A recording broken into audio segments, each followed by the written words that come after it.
boldly engaging the mindless propaganda of our time, apparently with reason. This is Rage of the Age. This is Rage of the Age, and we have with us a former CIA officer of 7 years. He is the author of Alone and Unafraid, Patriot Defense and Survival Guide. He runs the Spy Escape and Evasion ranch in Utah. He had made an appearance on Shark Tank where he actually won the investment. He has been featured on the Today Show and Dateline, and he has books on the New York Times bestseller list. I want to introduce to you today Jason Hanson. Jason, welcome to the show. Hey, I appreciate you having me. Thank you. This is a little bit exciting for me. That I know of. I have never actually spoke directly with a spy before. In the service, we called y'all spooks. We're not supposed to see you. You're not supposed to be there. 7 years in the CIA. Why'd you get out after 7 years? Well, it's a wonderful place to work. I mean, they treat you very, very well. Everybody there obviously believes in the mission. And so the reason is I had some amazing mentors, and they were much older than me. And I realized it was a single man's game, meaning if you got married and wanted to have kids, it was tough. And a lot of these mentors I had were divorced, or they hated being home. They didn't like their wife and kids. And so I kind of saw the writing on the wall and was like, I really would like to get married and have kids one day. And so that's the reason. That sounds like a lot of military sergeants that I ran into in the military, same type of attitude. So 7 years of good service, decided to get married, settle down, but then you pursue this different angle on the civilian side. You decided to bring your spy knowledge, I guess, to the public. It seems. Is it normal for a spy to reveal their identity once they come out of the CIA, or is that something you decided to do? Well, it's very interesting. So by nature, I'm an introvert. And obviously working at the agency, it makes you very privacy oriented. It makes you you don't like to draw attention to yourself. You don't want anybody to know who you are or what you're doing. Right. But, I realized when I first left and went to the private sector, I was doing a lot of consulting where people would almost literally sneak me in the back door, sign a confidentiality agreement, and be like, you cannot let anybody know that our company had this huge security problem. You can't let anybody know that, our company was going through this. And so that was great. But, I enjoy what I did. I wanted to be able to teach more people. I obviously wanted to grow my business. And I realized it would be necessary to get my face out there because, before only a very small group of people knew I existed. And so it's not natural for me to want to go on TV or go on Shark Tank, even though they were amazing blessings and it worked out great. But I realized if I wanted to start training more people, helping more people, that you have to get that publicity out there.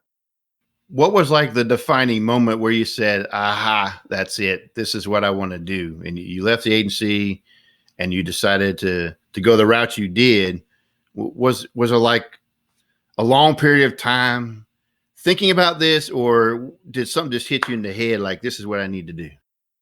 Well, I mean, I love what I do, meaning the personal protection, the safety, the survival, the keeping people out of trouble. So it's always been something that's been a passion of mine. My very first job out of college was with the police department before I joined the CIA.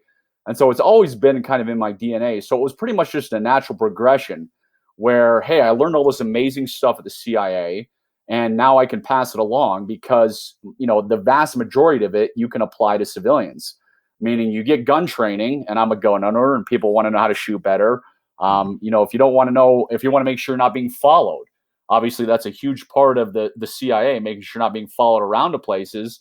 And you don't want your wife to be followed out of a Walmart parking lot, or you don't want your daughter to be followed across campus. So the vast majority of it can be applied to the everyday person.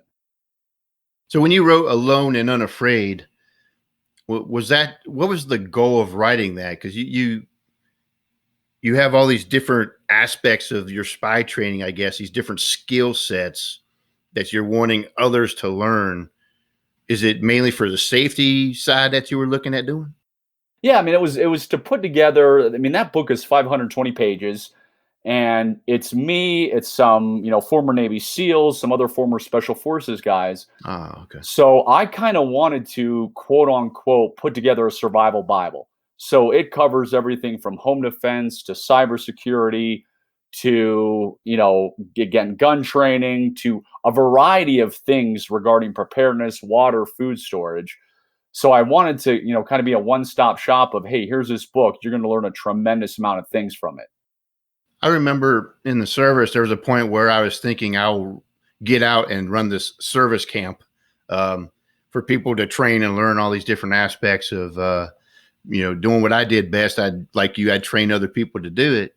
But then 9/11 happened, and I was kind of gun shy of doing it thereafter because I was afraid I would pass on that information to the wrong hands. Is there a worry about what you're putting out there that might get into the wrong hands? I don't worry about it. I mean, when people come out and train with me specifically, they're checked out. Mm-hmm. And I have had some quote unquote nefarious people inquire, and obviously I'm not going to train those people. Right. But with regards to writing a book or, something like that and getting out to the public, I really don't worry about that because one, I think most people are good, honest people. And two, I think a lot of criminals are lazy. So they're not going to take the time to, read a book or, listen to a podcast or even try and attempt to come out to a course. So no, I'm trying to get out as much good information as I can out there to everyone. Right. Is that an observation you had found working in the CIA that most criminals are lazy like that? Yeah, they are. I mean, because if they were honest, they would try and go get an honest job. If selling drugs or whatever thing they're doing to make their living, if they had to get an honest day's work. And now the funny thing is, most of those guys are actually very smart. They're very intellectual. And if they went and tried to do it honestly, they'd probably be very successful. But they're lazy, and you can make a heck of a lot of money doing something illegal than doing it the honest way. Yes. So in this book, Alone and Unafraid, give us like a gloss over some ideas of what I can, if I was to go to Amazon.com today and order it and I receive it, what should I expect to find in there overall? Give me some examples. I mean, it could be like I tell you what I do for home defense. So I could talk about, hey, this is the alarm I use. This is what I do on the exterior of my house. This is what I do on the interior of my house. Here's my personal home defense plan for my own family. Here are the guns I like. And even though I love guns, I realize not everybody does. So here are some alternative, weapons and protection items from cybersecurity. So here's how to protect your computer. Here's how to make sure that you're not going to get hacked and somebody's going to steal all your info on your computer. Here's how to make sure your stuff's encrypted, to running a surveillance detection route. And that's a fancy way of saying how to make sure I'm not being followed back home, how to make sure that I'm not being followed around a store. So SDR for short, surveillance detection route, but one of the most important skills every spy does, but also something very important that every civilian should also learn. So is there going to be some stuff in there like I've seen on some spy shows or like Michael Weston out in Miami rigging up these different explosives and tapping into phone lines and things like that? Or is it a little more mellow? So, I mean, we talk about lock picking, we talk about lie detection. So, hey, if you want to learn some human lie detector techniques, that gets covered. But as far as blowing things up, no, we don't cover that. And as far as tapping into phone lines, yeah, we don't cover that because that's highly illegal. So the stuff in the book is legal. That's good. So good legal stuff. So the average person could truly expect to pick up your book, not feel intimidated about it, be able to read it and apply these skills pretty quickly to their life. Yeah, and that was the whole point of writing it. I mean, I want to write to the person that has no idea about protection or the intelligence business, can pick it up, fully understand and put it to use. So, I mean, I've got friends I train, I've got family members I train. So, a relative who has no idea about anything, I want to be able to hand them this book and they can fully start implementing home defense measures, cybersecurity measures, other personal protection measures. And so it's written in a very easy to understand manner. Well, how about the ranch then that you have, the spy ranch? Is that a little more in-depth training than what this book would cover? Yeah, it's much more in depth, but it's also for the layman, quote unquote, meaning you don't have to have any prior knowledge coming. Right. So, we get a motley crew of people out there, from soccer moms to doctors to lawyers to actors to people that want to learn for safety reasons, meaning they have Yes. active threats against their life, to people who say, hey, I just want to have Disneyland and come out here and have a heck of a lot of fun. So we do evasive driving out there. So you learn how to crash cars and bust through roadblocks. We do shooting with a rifle and pistol. So there's a variety of things we cover when you come out to the live training. Now, you've had me at crashing cars. That kind of perked my interest a little bit. That's not bumper cars. We're talking actual cars, right? I'm talking about if we put two cars nose to nose, how you properly ram through a roadblock, like the exact speed you should be going, what to do, what not to do. If, heaven forbid, you ever found yourself in some, crazy kidnapping hostage situation. Right. Wow. So have you employed a lot of these skill sets while you were in the CIA, like firsthand? Thankfully, no. And that is the whole point of it. Usually if you have to employ these, this means something's gone wrong. Yes. And funny enough, even though I have traveled all over the world, the only place I've almost been carjacked and had to employ some evasive driving stuff was when I lived in Baltimore City, Maryland, which is not the world's safest city. So my wife's a lawyer. She went to law school there. So we lived there for a few years. Not my favorite city. I'll never live there again. But yeah, that is the only place I've ever been where I've almost been carjacked and had to use some of this stuff. Oh, wow. Well, in this September, you have a Spy Week coming up, which people can find on spyweek.com. Give us a rundown of what exactly is that? How's that more special than any other week? Sure. So yeah, our Ultimate Spy Week is kind of our creme de la creme training, and it's a 5-day training. So day one, we teach you escape and evasion, such as how to pick locks, how to escape duct tape and rope, how to escape handcuffs using a bobby pin and hair barrette. And excuse me, and that's all covered in day one. Then day two is pistols. So we go out to the range, we do shooting and moving, home defense drills, just a ton of different things with the pistol. Day three is the AR-15, so it's rifle day, how to use the rifle for close quarters, for home defense, everything you want to know about AR training. And then day four is knife defense. So, hey, most of us carry knives. What happens if, I have to use my knife, how to use it properly, but also knife defense if somebody puts a knife to your back or throat, or, you need to disarm somebody with a knife. And then day five is our escape and evasion driving, where you're crashing into the cars. We do the 180 reverse turn, the Rockford Files turn. So it's a fun week. It's very, very enjoyable. That appeals to me. I would definitely call that a fun week for myself. But do you have a lot of people come through there in a year's time? Yeah, we do a lot of private training, meaning people reach out to us. And it could be groups. It could be like we've done movie companies, celebrities. So most of the stuff we do is private, where people reach out to us. But regarding the Ultimate Spy Week, we do that 3 times a year just because we're getting busy enough now. And so, as you mentioned, the next one is September. But yeah, only a few of those where we do kind of general public type of things. Oh, so most time this is private contract items that you take care of at the ranch there? Yeah, or again, somebody just reaches out and says, hey, we work for XYZ company. We want to send our security team out to you and get this training. So a lot of the work is just private requests that we get. Would by any ironic chance has the CIA outsourced to you for any of their training? No, they have not. No. But I have a wonderful relationship, still to this day, because when I write a book, I have to submit it to them.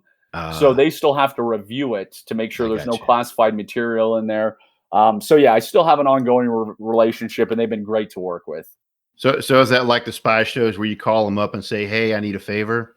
and they move a whole satellite on your behalf and look up something or something like, is it like that? If only it was that easy. So yeah, I don't have that much pull.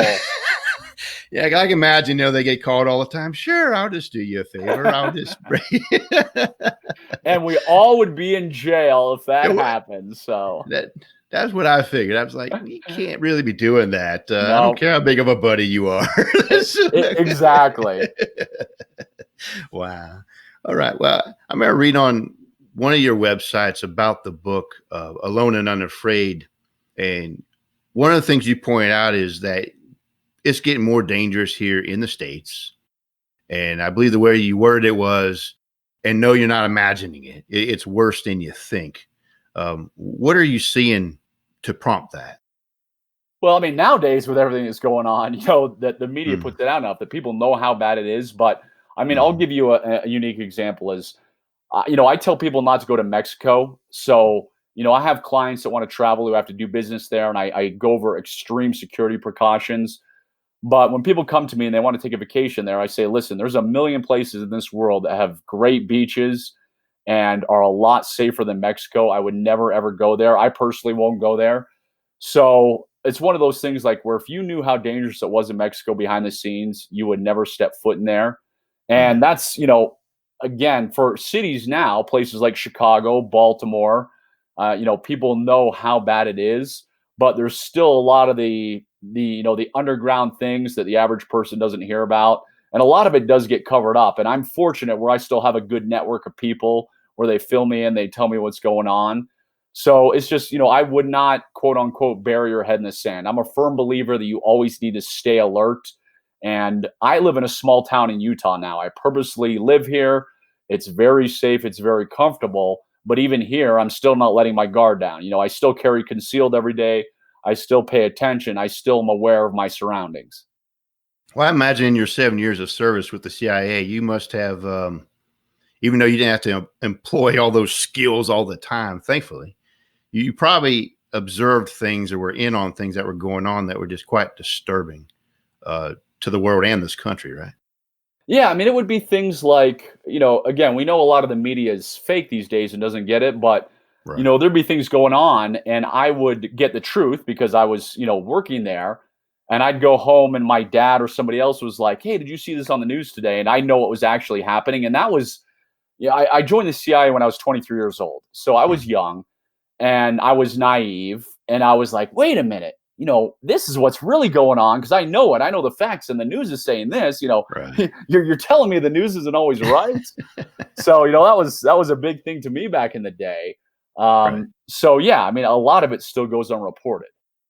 Well, I know having been in other countries before, I would watch their news programs and some very dramatic things like what we in the States, if we knew about it, would probably consider acts of war happening.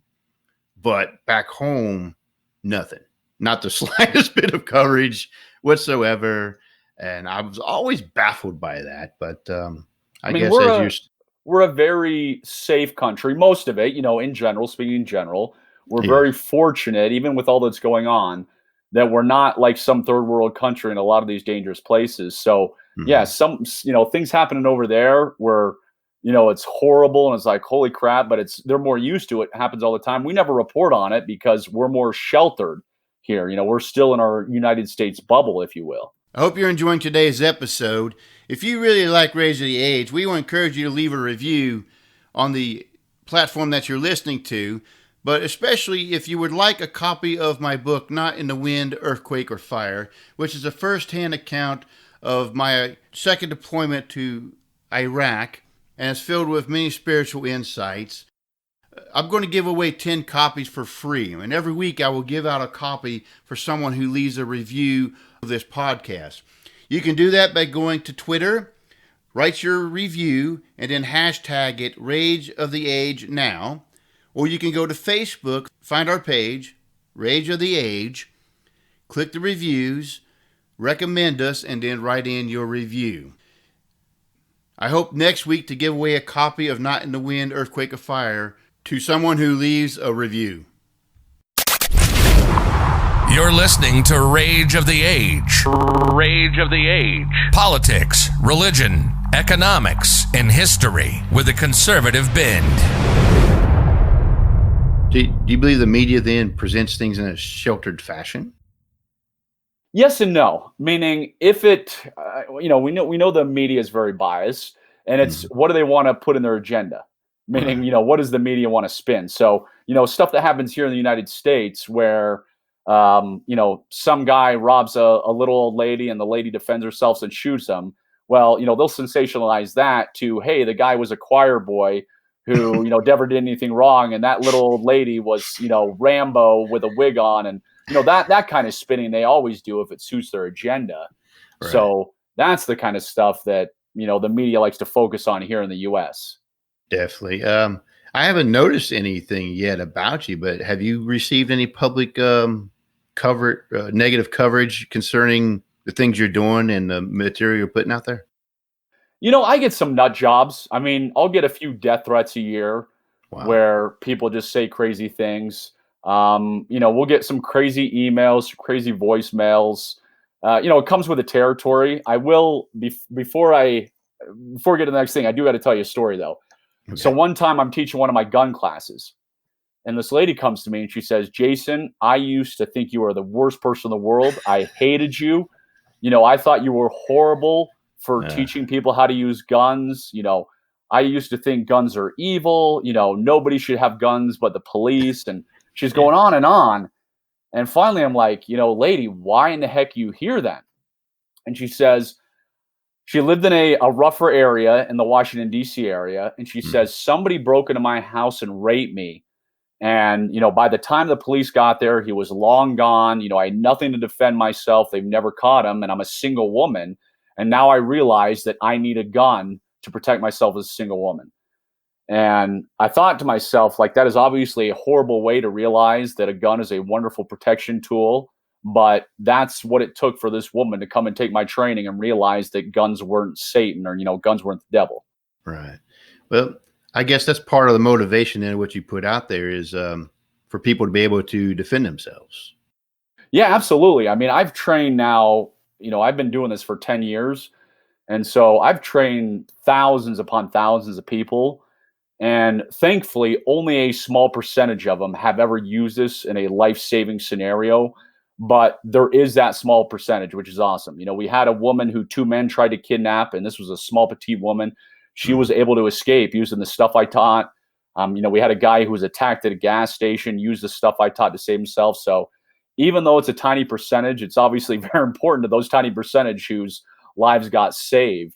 So Mhm. yeah, so that's why it's important to me. Yeah. Well, part of lowering the percentage, which I believe you've mentioned elsewhere, is basically not making yourself a target, right? Like removing their desire to treat you like a target by looking like you're not an easy target. Is that stuff you cover as well in Alone and Unafraid? Yeah. I cover, like, how to make yourself not look like a victim, how to tell if somebody's sizing you up, how to read Mhm. the body language if the guy on the corner starts walking towards you, if you need to start walking the other way because he's sending the wrong signals to you. So Mhm. obviously, we want to avoid a confrontation at all costs. I mean, Right. I have zero desire for violence. I have zero desire to be in a fight, and I'm always going to leave the situation if I can. However, maybe times will happen where you can't leave. Maybe you get pinned in the corner, quote unquote, Yes. and that's when you've got to know what to do. So yeah, our goal is always avoidance, except when you can't avoid, we're going to make sure that we win. How's the transition for you to come out of 7 years being in the CIA? Now you're civilian, sort of doing the spy thing for as a business now. It's still different in some ways. Do you can, have you adjusted well being out of the CIA? Do you miss it sometimes? It gives you a healthy paranoia. So, I'm obviously becoming more laid back Mhm. the longer I'm out, but the healthy paranoia will never leave you. I mean, I Right. remember maybe it was the first week or something, but it was very soon after. And I was going for a jog, and there was this big plastic trash bag that was in the middle of the road where I was running. And I Mhm. immediately turned the other way and ran the other way because a big plastic trash bag could be an IED, could be a suspect Mhm. package, could be a bomb.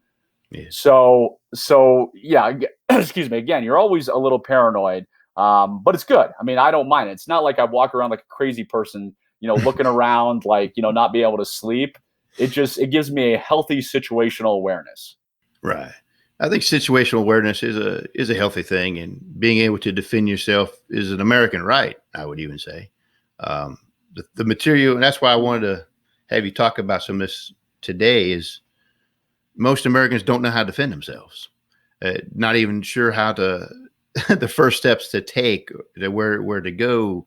And this book looks like a good first step, Alone and Unafraid, to pick up these basic skills and be able to apply them. And they're probably not too difficult. And with a little practice, of course, they're very practical to use. And like you said, looking at what's going on today, they don't want the police to be there, but then they don't want you to defend yourself. It's kind of like they want to set you up for failure. I think a lot of Americans are kind of anxious to know how to defend themselves. How hard is it to get to your camp in Utah? Do they have to contact you directly? Do they apply on the internet? How would that work? Yeah, I mean, if they're interested, they can just send an email to jason@spybriefing.com, and we can give them all the details and all the links. But yeah, I mean, I'm a huge advocate, obviously, of training. So right now we're selling, and I say we're, I mean, in the United States, gun sales are crazy. I mean, we're selling a ton of guns, which is wonderful. It's great. Yes. But I know people who are buying a gun who have come to me and be like, "Hey, Jason, they just sold me this gun, and I don't even know how to load it. I don't know how to do anything." And it's like, listen, I love gun ownership. It's all right. I own more guns than you could shake a stick at. Yeah. But if you don't know how to use it, it is a very expensive paperweight. So whether it's local, whether it's coming out to me, like, get some good gun training. That way you know how to handle yourself. That way, if heaven forbid you have to use it, you make sure and hit your target.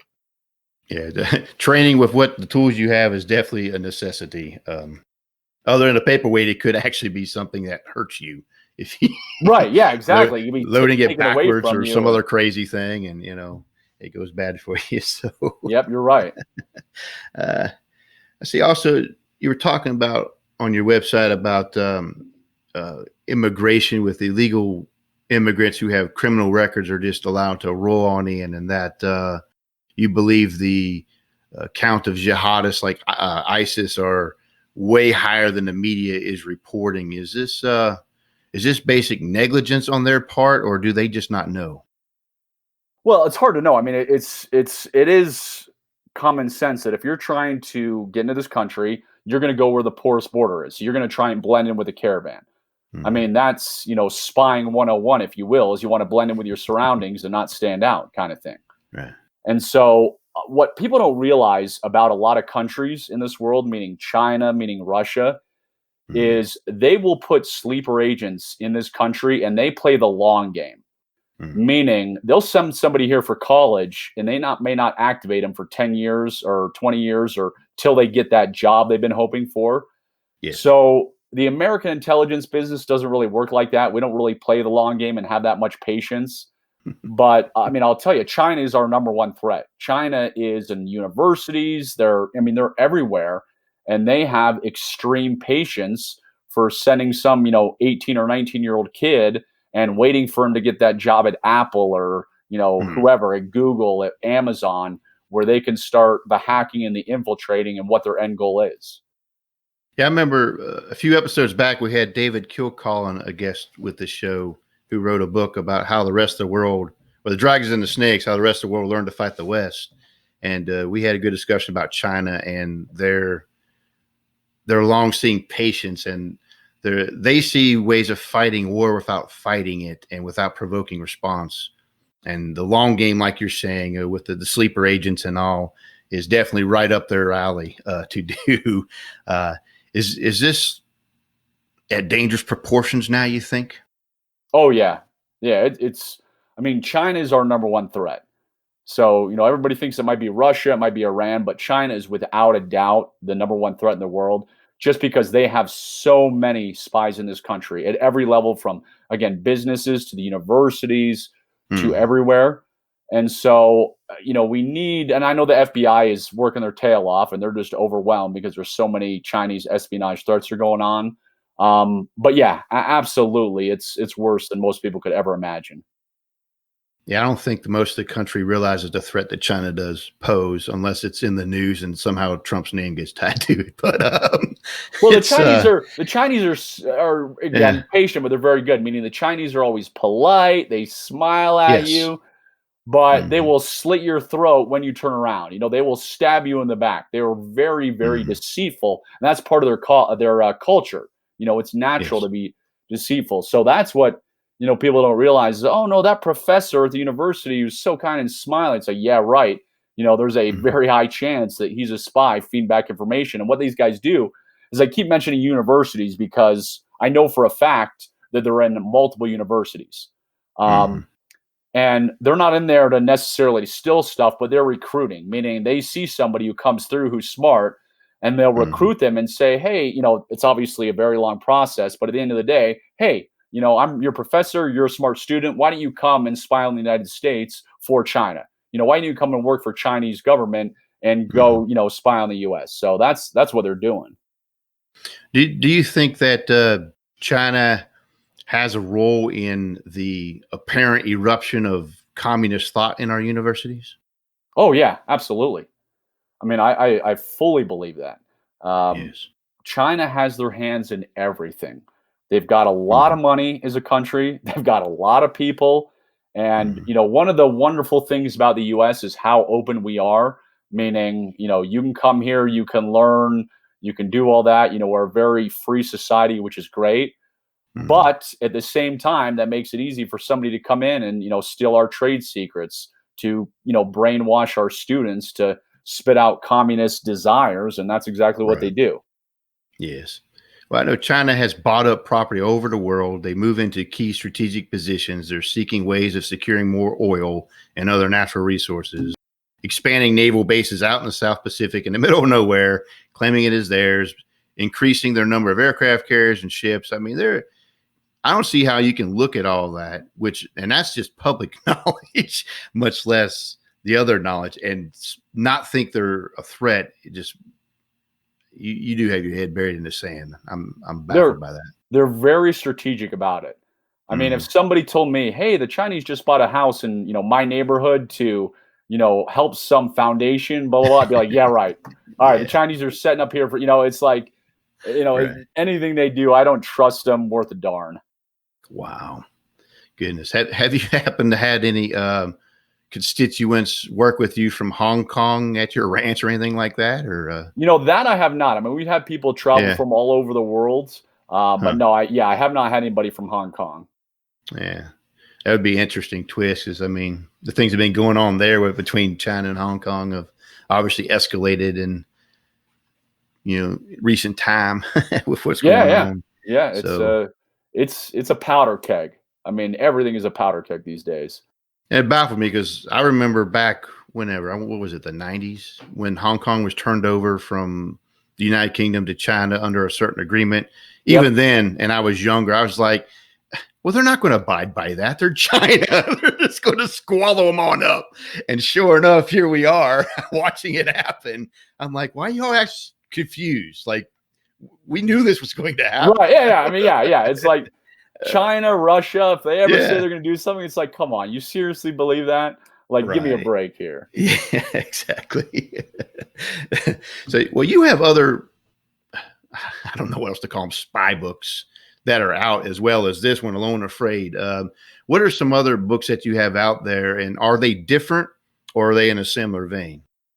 So they're all different. I mean, they all teach different topics because there's a million and one spy skills. But I have a book called Survive Like a Spy. It's on Amazon. Mhm. And it tells some amazing spy stories, like true life spy story. Excuse me, it's true life spy stories, Wow. and then how you can make it applicable to the everyday person.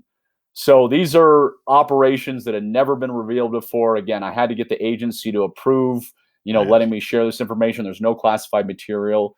So that just shares some very cool CI operations and what you can Wow. learn to apply to your own life.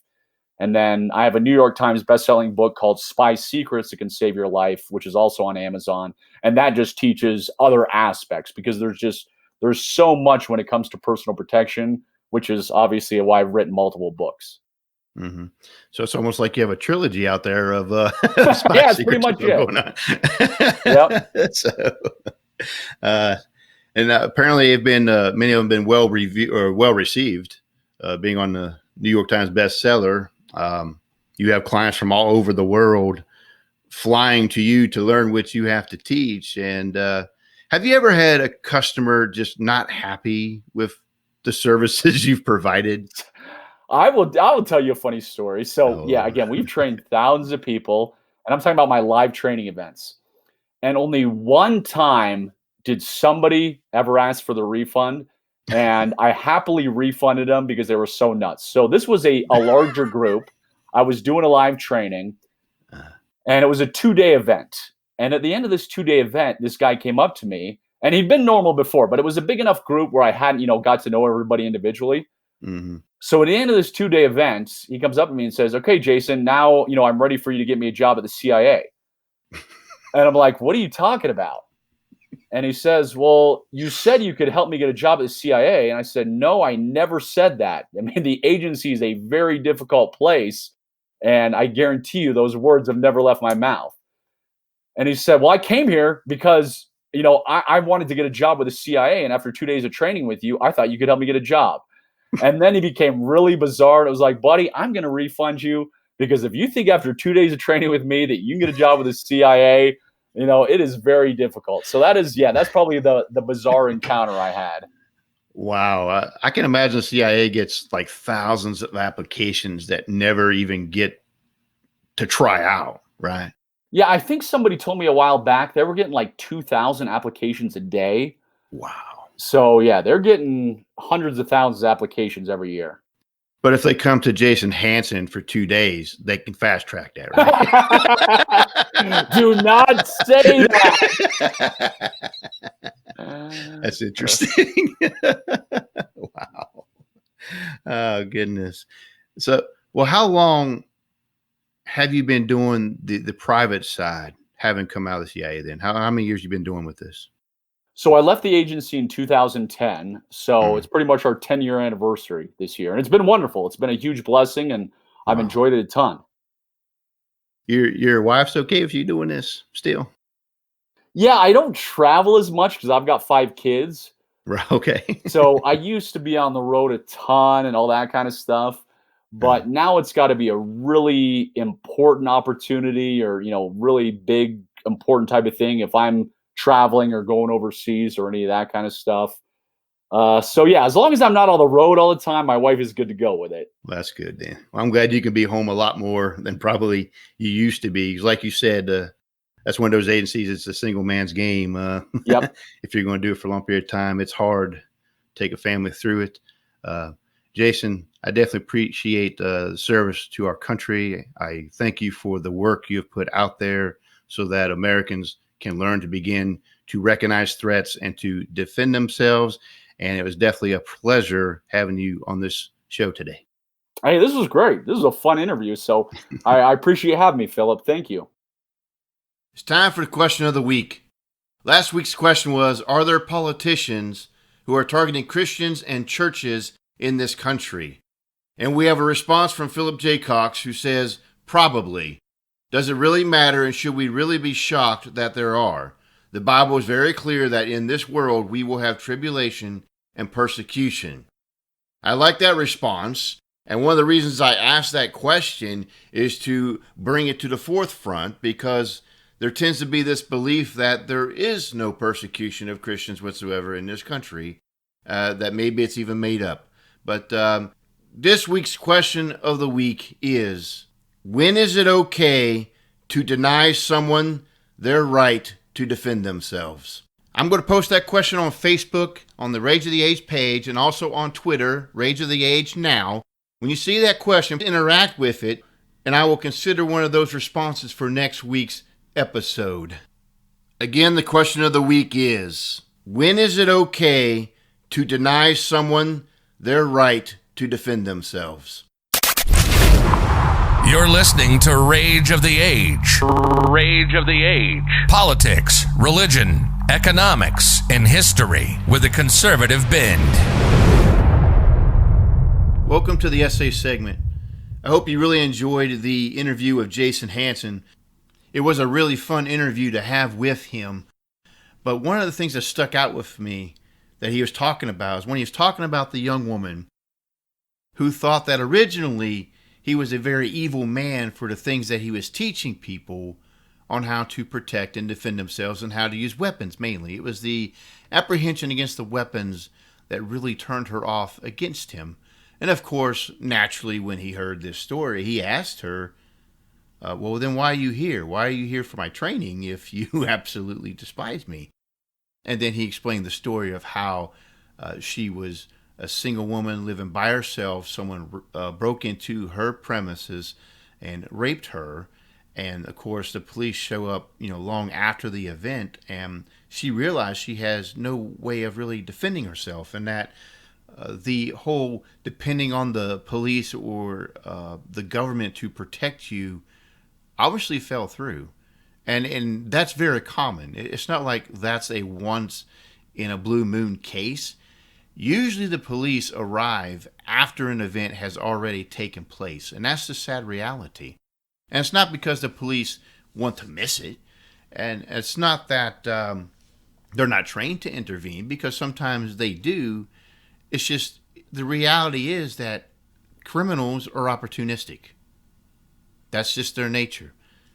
Not only are they lazy, like me and Jace were talking about in the interview, but they're very opportunistic. They sit around, they wait for a quick hit, a quick score, to hold them over for a while. And sometimes those scores are to inflict violence of one nature or another, something that becomes a part of their nature as well.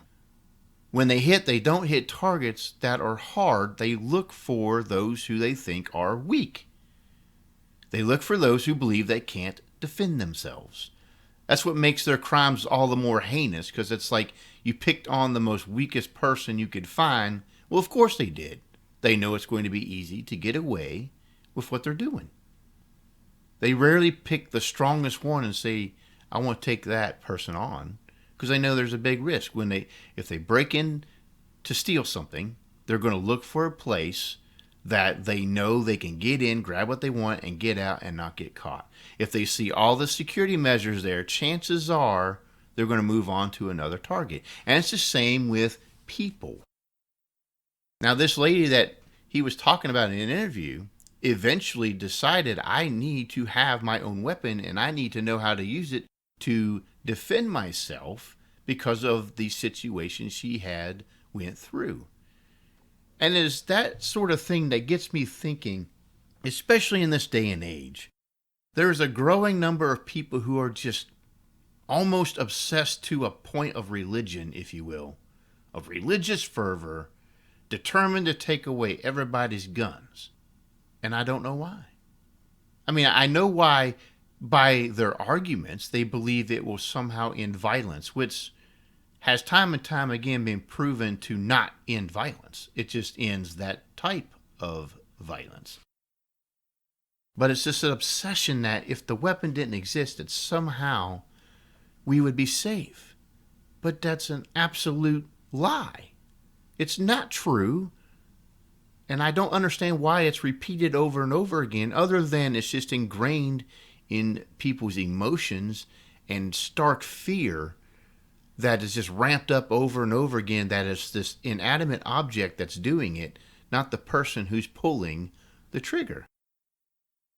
I find it odd and absolutely confusing that those who are determined to take away people's right to defend themselves, their right to bear arms, can often be the same people who want to defund the police. They're often the same people who want to come after innocent people for defending themselves. And that baffles me. It makes me want to ask the question almost every time when it comes to the debate of how much of your weapons you should be allowed to have under the constitutional amendment. And there's even those who wish that amendment never existed. But many of them wish it never existed, or they would just quickly have snatched up everything. But I am incessant to go straight for the jugular on this. I mean, seriously.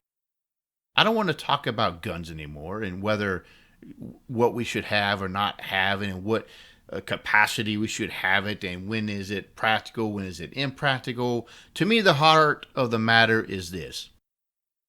Do you believe that each human being has their own right to defend themselves?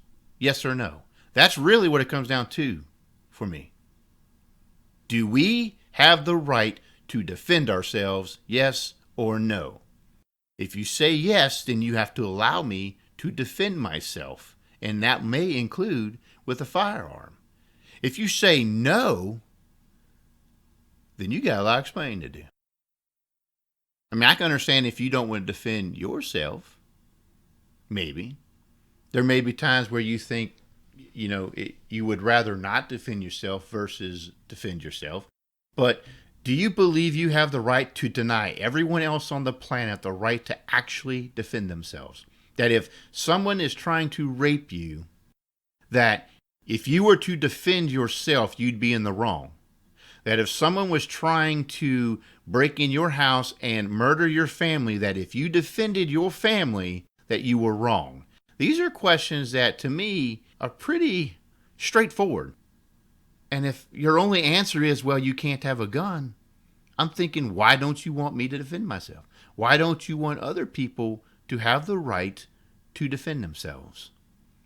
Especially if the same people are going to be crying to defund the police department.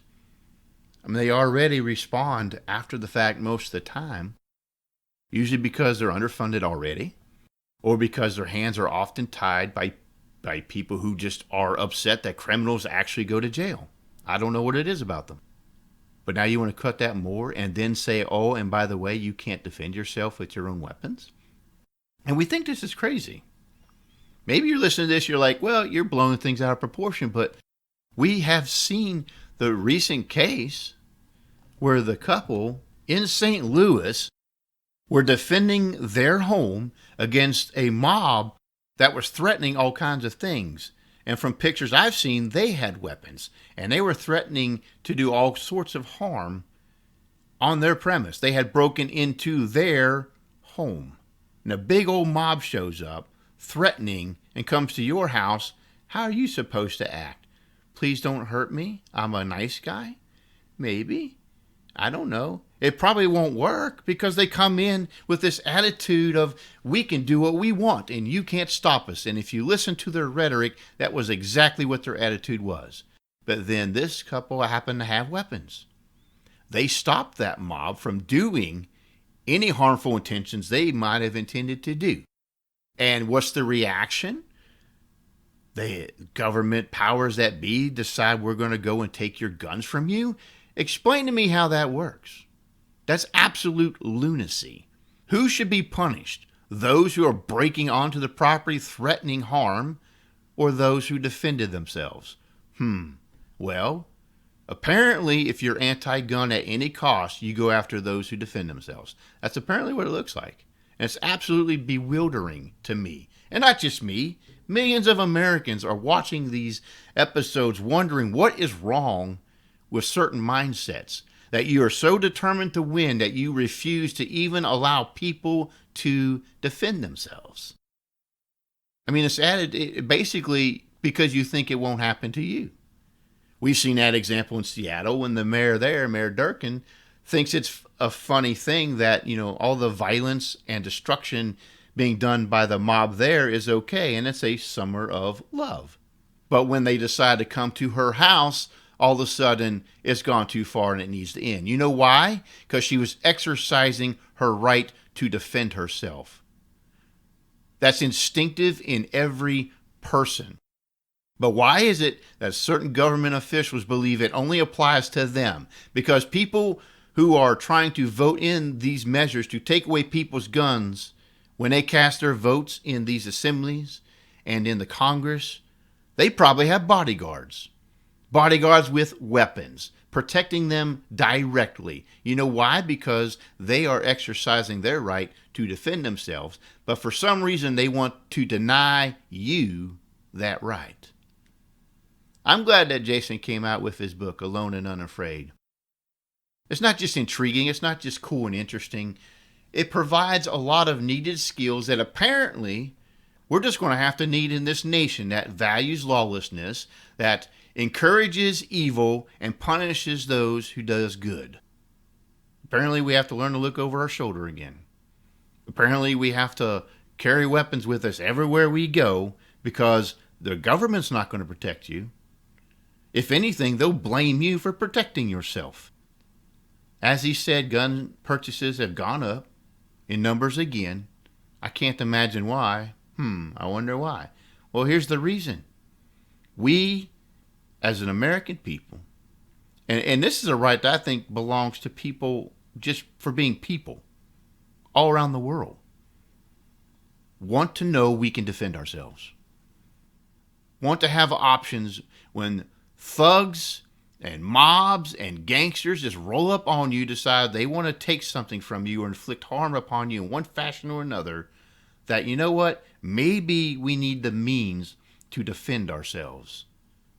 And are you really so callous that you want to deny that right to everyone else? Chances are, if you're still up for, deny that right to everybody, it's because you feel safe. You're in a gated community. You probably have armed bodyguards, or you don't think nothing's going to happen to you because you're special. You're on this cool side that's so tolerant that no one would ever want to hurt you. Well, keep living in that foolishness and it will come back to bite you. But most people live in reality and they see the signs of the times. They see the rage of the age and they see a need to be able to defend themselves. I will always be in favor of the right to bear arms, not to hunt. That's just a byproduct of those arms. But to bear those arms is a right of self-defense and the maintaining of a free society. The right to bear arms is still a constitutional right. It's a part of the original Bill of Rights. It was the one thing that was demanded, that if it didn't exist, we're not going to have this Constitution. We're not going to have this more perfect union that you are dreaming of, because it is adamant that we have it. You cannot take our weapons from us. I believe anyone who is of that mindset today, especially in light of everything that's going on, with the apparent need for everyone to feel the need to defend themselves, for you to come against that, it has got to be the most un-American thing I have ever seen. You've been listening to Rage of the Age. If you loved today's podcast, make sure to leave a review on the media you're listening through. Secure future episodes by heading over to rageoftheage.com and clicking the RSS feed button. Until next time, this has been Rage of the Age.